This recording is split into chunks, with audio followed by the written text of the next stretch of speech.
यीशु मसीह के महान नाम से हम आपका धन्यवाद देते हैं और आप सबों का स्वागत करते हैं इस प्रोग्राम में सत्यपथ मिनिस्ट्रीज की ओर से जो प्रसारित किया जा रहा है। इस कार्यक्रम का प्रसारण हर सप्ताह शनिवार को 5 बजे से 5:30 बजे तक होगा। हम आप सबसे विनती करते हैं कि आप हमारे इस प्रोग्राम पर आएं और आशीष को ग्रहण करें। हम इस प्रोग्राम की शुरुआत एक प्रार्थना से करेंगे और उसके बाद हम एक गीत को सीखेंगे। उस गीत को गाने से पहले हम इस प्रार्थना को करते हैं। तो आइए हम अपने सरों को झुकाएं और इस प्रार्थना में शामिल हों। प्रभु यीशु मसीह, हम आपका धन्यवाद देते हैं पिताजी, आपने इस मौके को हमारे जीवन में दिया है प्रभु जी, ताकि हम इस सत्यपथ मिनिस्ट्रीज की सेवा में आ सके प्रभु जी। हम सब इससे आशीषित हो सके प्रभु जी, ऐसी हम प्रार्थना करते हैं। कोई भी व्यक्ति बिना आशीष पाए ना जाए प्रभु जी, ऐसी हम प्रार्थना करते हैं। और हम अपने जीवनों को सुधार सकें और आपकी ओर उसको फेर सकें प्रभु जी, ऐसी हम प्रार्थना करते हैं प्रभु जी। हमारी सहायता करें प्रभु जी। और इस कार्यक्रम को आपके हाथों में सौंपते हैं, वक्तागणों को आपके हाथों में सौंपते हैं, और हम इस गाने को जो हम गाते हैं उससे भी आपकी महिमा हो सके, ऐसी हम प्रार्थना करते हैं। ये सब हम यीशु मसीह के नाम से मांगते हैं, आमीन। मेरी आंखें खोलो यीशु मसीह, हम भटक रहे अंधियारे में, ज्योति दिला दो प्यारे प्रभु जी, ले आओ जियारे में। मेरी आंखें खोलो यीशु मसीह, हम हैं लाचार और गिरे जग में निर्बल और दबे हुए। हम हैं लाचार और गिरे हुए, जग में निर्बल और दबे हुए। तुम शक्तिमान प्रभु यीशु, हम चरण तुम्हारे आए हैं, ज्योति दिला दो प्यारे प्रभु जी, ले आओ जियारे में। मेरी आंखें खोलो यीशु मसीह, ये पाप हमें दुख देते हैं, हर पल हम गिरते उठते हैं। ये पाप हमें दुख देते हैं, हर पर हम गिरते उठते हैं। तुम परम पिता हो हमारे प्रभु, हम चरण तुम्हारे आए हैं, ज्योति दिला दो प्यारे प्रभु जी, ले आओ जियारे में। मेरी आंखें खोलो परमात्मा का तुम दान करो, मेरे जीवन का बलिदान करो। परमात्मा का तुम दान करो, मेरे जीवन का बलिदान करो। दुनिया पर विजय की शक्ति दो, तुम मरण के भय से मुक्त करो। ज्योति दिला दो प्यारे प्रभु जी, ले आओ जियारे में। मेरी आंखें खोलो यीशु मसीह, हम भटक रहे अंधियारे में, ज्योति दिला दो प्यारे प्रभु जी, ले आओ जियारे में। मेरी आंखें खोलो यीशु मसीह। आज का ये एपिसोड हम परमेश्वर के एक नियम, जो परमेश्वर चाहता है कि संसार में जितने भी लोग हैं उसको माने, उसका अनुसरण करें, उसको फॉलो करें। यहाँ पर दो समूह हैं। एक समूह है जो धर्मी रहना चाहता है, उसके लिए उसको क्या करना है और क्या नहीं करना है ये बतलाया गया है। और एक वो समूह के लोग हैं जो क्या करते हैं और उनका अंत क्या होगा। ये भजन संहिता की किताब उसके पहले अध्याय में लिखा है।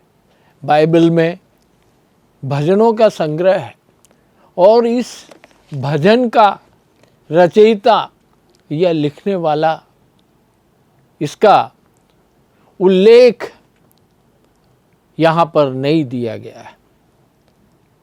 कई लोग कहते हैं कि दाऊद ने खुद लिखा है, कई लोग कहते हैं अय्यूब के द्वारा लिखा गया है, कई लोग सुलेमान के द्वारा लिखा गया है, परंतु उसमें एक निश्चितता या निश्चयता नहीं है। परंतु इसमें जो लिखा है वो इतना प्रासंगिक है कि सारी मानव जाति के लिए ये लागू होता है। इसमें परमेश्वर ये बतलाना चाहता है कि आपको क्या चीज़ें नहीं करना है और क्या चीज़ें करना है। हम इस भजन में आते हैं, यहाँ पर ये भजन की शुरुआत ऐसी होती है, क्या ही धन्य है वो व्यक्ति जो पहले पदों में लिखा है उसको नहीं करता है, तो वो बहुत ही धन्य है। वो एक धन्य व्यक्ति है। वो आगे कहता है क्या ही धन्य है वह पुरुष जो दुष्टों की युक्ति पर नहीं चलता। हमको युक्ति देने वाले, एडवाइस देने वाले, जब हम अपने संसार में जीवन यापन करते हैं तो बहुत लोग मिलेंगे, हजारों की संख्या में युक्ति देने वाले। आप चाहते हुए भी वो युक्ति उनसे नहीं चाहिए तो भी वो आके बताते रहेंगे कि हम यहाँ ऐसा कर लो, वैसा कर लो, ये एडवाइस देते हैं, ऐसा करना चाहिए, ऐसा नहीं करना चाहिए। जब हम पैदा होते हैं तो हम अपने माँ बाप के एडवाइस पे या युक्तियों पे चलते हैं और धीरे धीरे बढ़ते हैं, तब हमें परिपक्वता आ जाती है। हाँ, और बहुतों के एडवाइस में या युक्तियों में हम लोग चलते हैं और हम ऑब्जर्व भी करते हैं कि उस व्यक्ति ने क्या चाल खेली, क्या युक्ति की। वो हम उसका निरीक्षण करते हैं और उसको फॉलो करना चाहते हैं। परंतु यहाँ पर जो भजनकार है वो कहता है कि धन्य है वह पुरुष जो दुष्टों की युक्ति पर नहीं चलता। दुष्टों की युक्ति का क्या परिणाम हुआ उसके बारे में उसकी चिंता नहीं है, मगर वो कहता है वो दुष्ट की युक्ति या उसके एडवाइस के या उसके डिवाइस पर या जो उसने मेथड अपनाई है उस पर नहीं चलता है। फिर आगे आता है और न पापियों के मार्ग में खड़ा रहता है। यहाँ पर भी हम एक चीज देखते हैं, एक कथन देखते हैं जो ना करने को कहा गया है, करने को नहीं कहा गया है। इसमें भी नकारात्मकता दिखती है।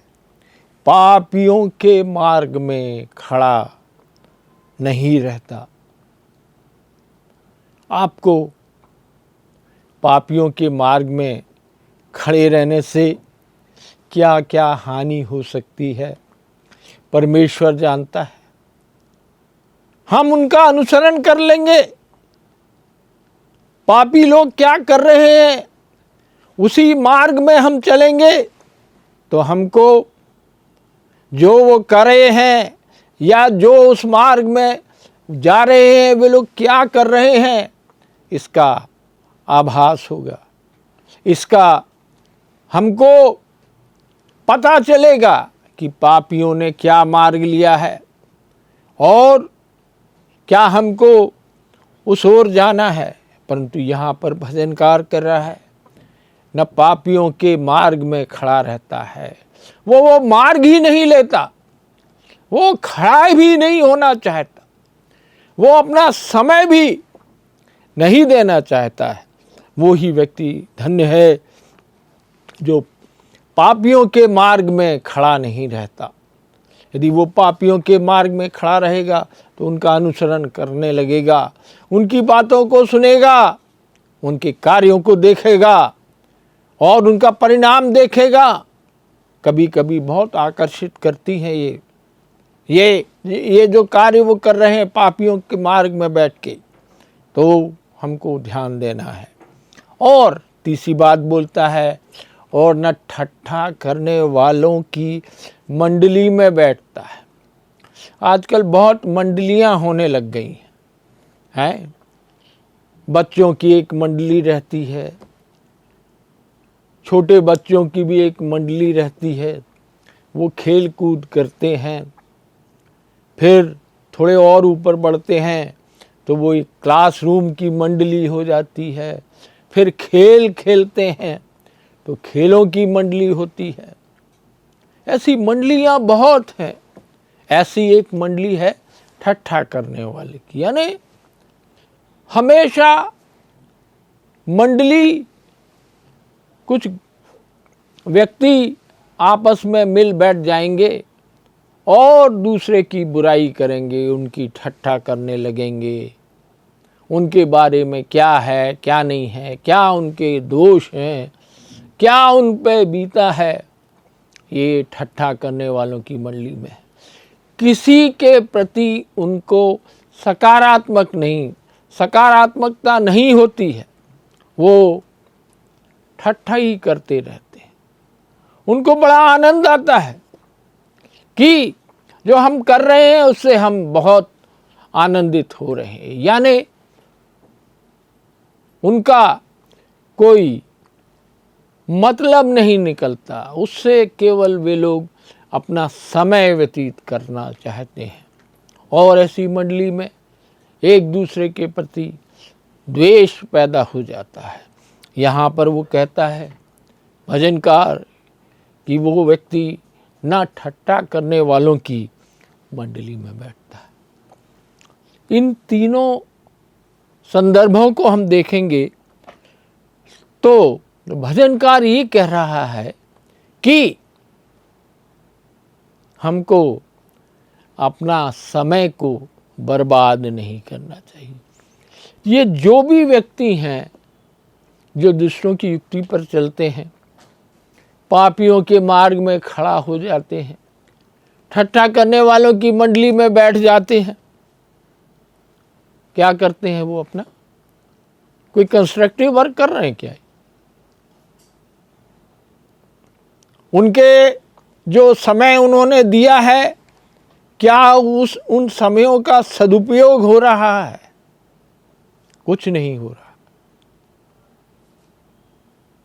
वो अपना समय व्यतीत कर रहे हैं।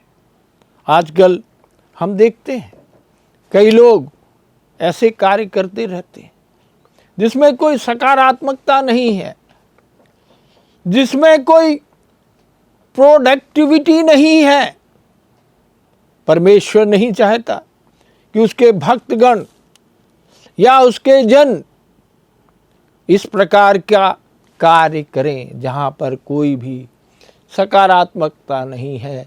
उनका सारा समय व्यर्थ होता है, हमेशा नकारात्मकता उनके कार्यों में रहती है। हमको बड़ा सचेत रहना है। मगर जो व्यक्ति है,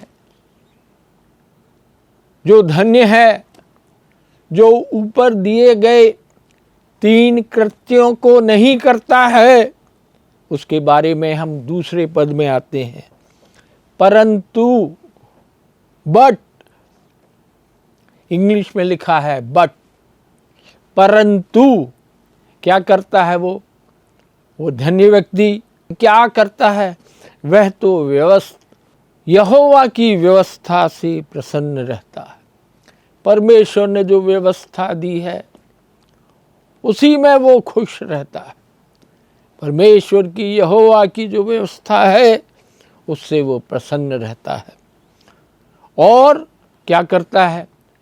केवल प्रसन्नता अपने मन में रहे कि हाँ परमेश्वर की व्यवस्था है, भाई हम बड़े खुश हैं, ऐसा नहीं है।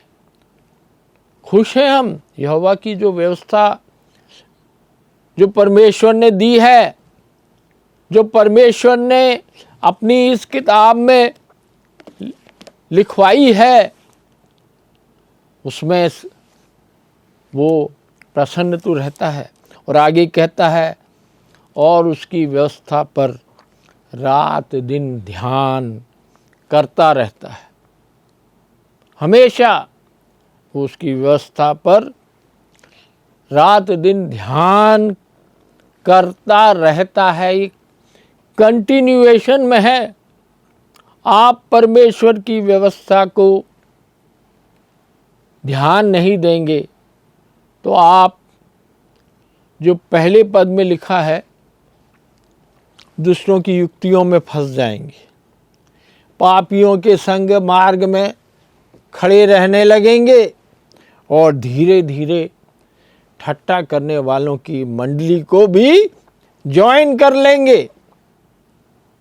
यदि हम परमेश्वर की व्यवस्था पर रात दिन न केवल प्रसन्न रहना है उस व्यवस्था पर, लेकिन उसकी व्यवस्था पर रात दिन ध्यान करते रहना है।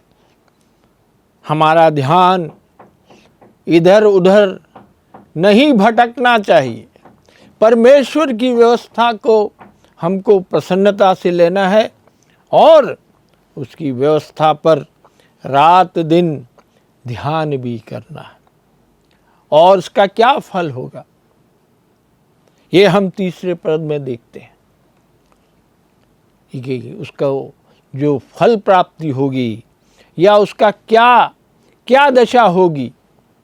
जो यहोवा की व्यवस्था से प्रसन्न रहेगा और यहोवा की व्यवस्था पर रात दिन ध्यान करता रहेगा, तो अपना चाल चलन यहोवा की व्यवस्था के अनुसार करेगा। वो अपना चाल चलन इधर उधर नहीं करने वाला।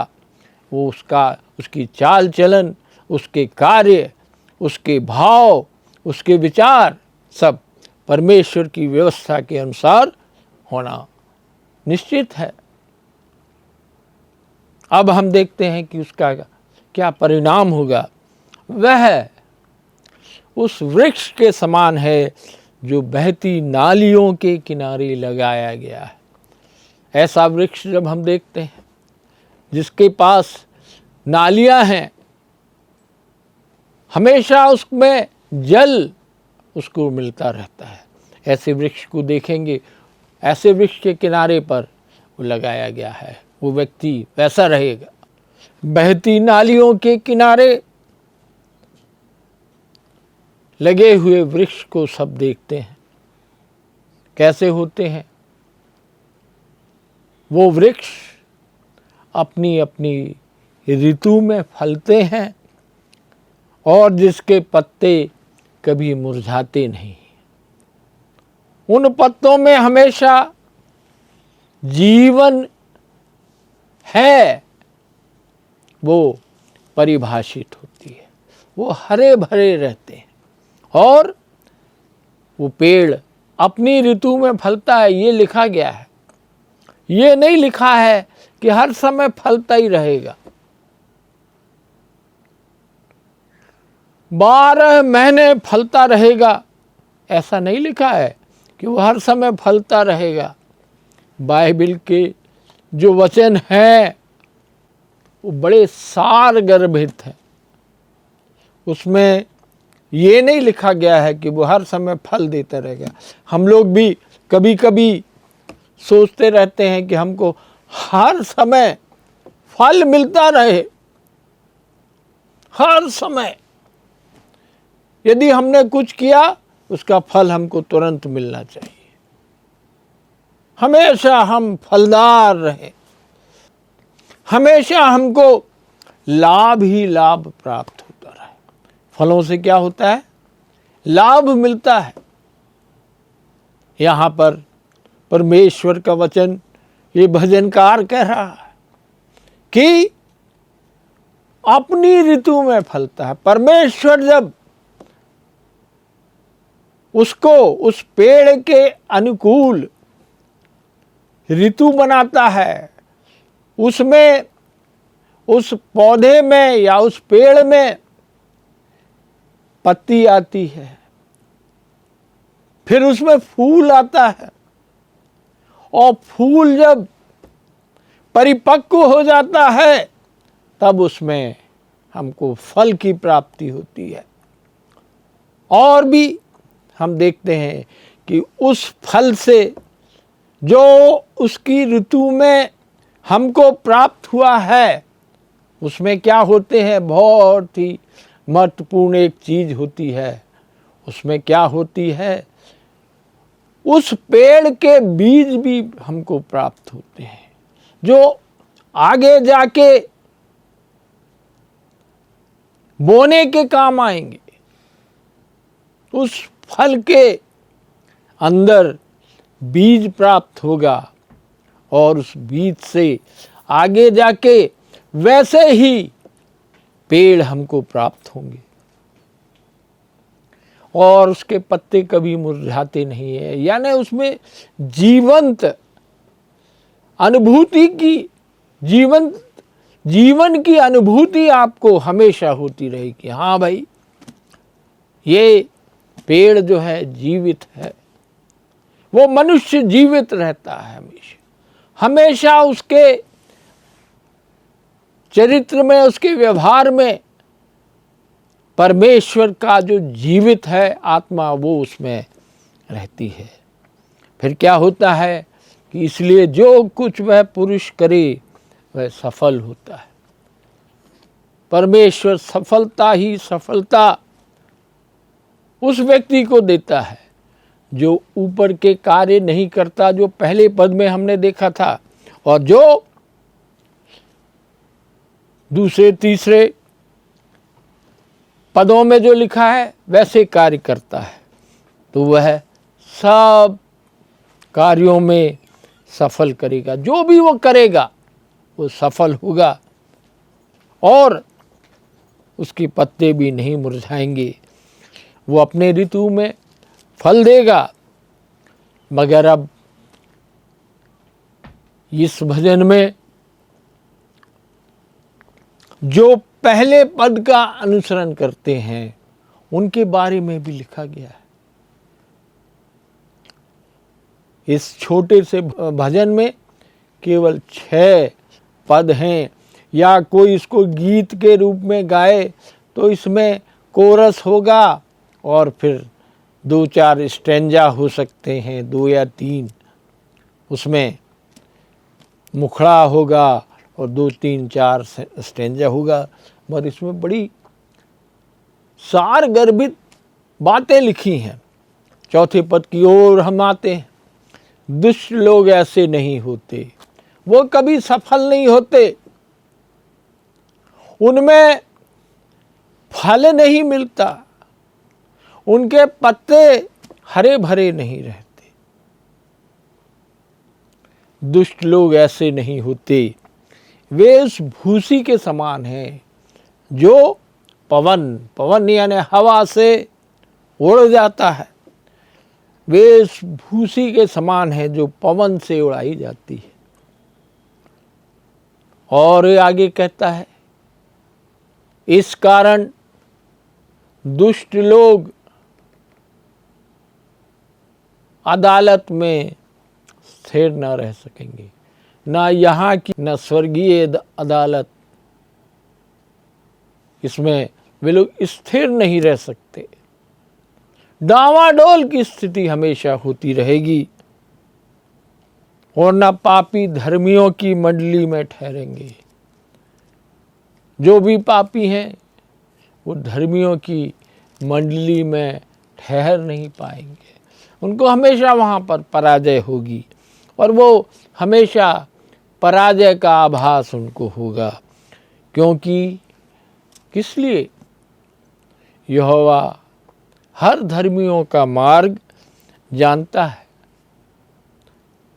जो भी लोग हैं जो इस व्यवस्था पर चलते हैं, जो प्रभु की इस आज्ञा पर चलते हैं, जो दुष्टों की युक्तियों पर नहीं चलते हैं, पापियों के मार्ग में खड़ा नहीं होते हैं, ठट्ठा करने वालों की मंडली में नहीं बैठते हैं, परमेश्वर की व्यवस्था पर प्रसन्न रहते हैं, उसकी व्यवस्था पर दिन रात ध्यान करते हैं और उसका अनुसरण करते हैं।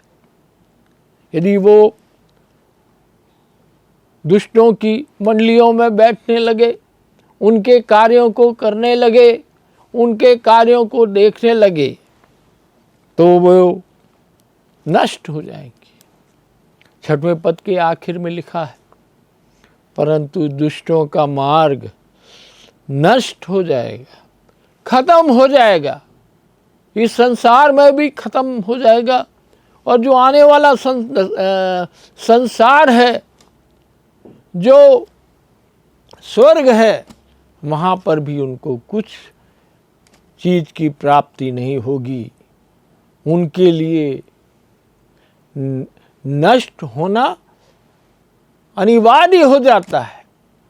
परमेश्वर की कोई कृपा उन पर नहीं रहेगी, परमेश्वर की कोई ब्लेसिंग या आशीष उनको कभी भी प्राप्त नहीं होगी और वे हमेशा हमेशा के लिए नष्ट हो जाएंगे।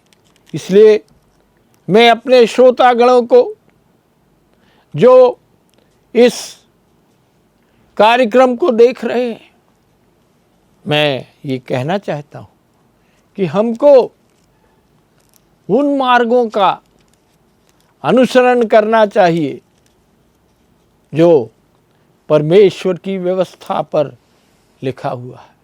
परमेश्वर ने जो आदेश दिए हैं, परमेश्वर ने जो नियम दिए हैं, परमेश्वर ने जो व्यवस्थाएं दी हैं, उस पर चलते हैं, उस पर अमन करते हैं, उस पर ध्यान देते हैं और पूरी रीति से इस सब कार्यों के लिए समर्पित हैं, अपने कार्यों को आगे बढ़ाते हैं, उनमें हमेशा फल आएंगे, अपनी अपनी ऋतु में आएंगे, उनके पत्ते मुरझाए नहीं जाएंगे।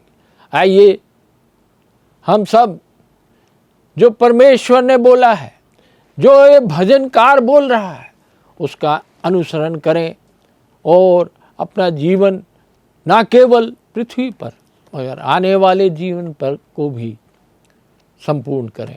आमीन। हमें उम्मीद है कि आपको ये प्रोग्राम पसंद आया होगा, इसलिए देखना ना भूलें। यही कार्यक्रम हर सप्ताह इसी दिन, इसी समय, इसी चैनल पर। अधिक जानकारी के लिए स्क्रीन पर लिखे हुए नंबर पर संपर्क करें।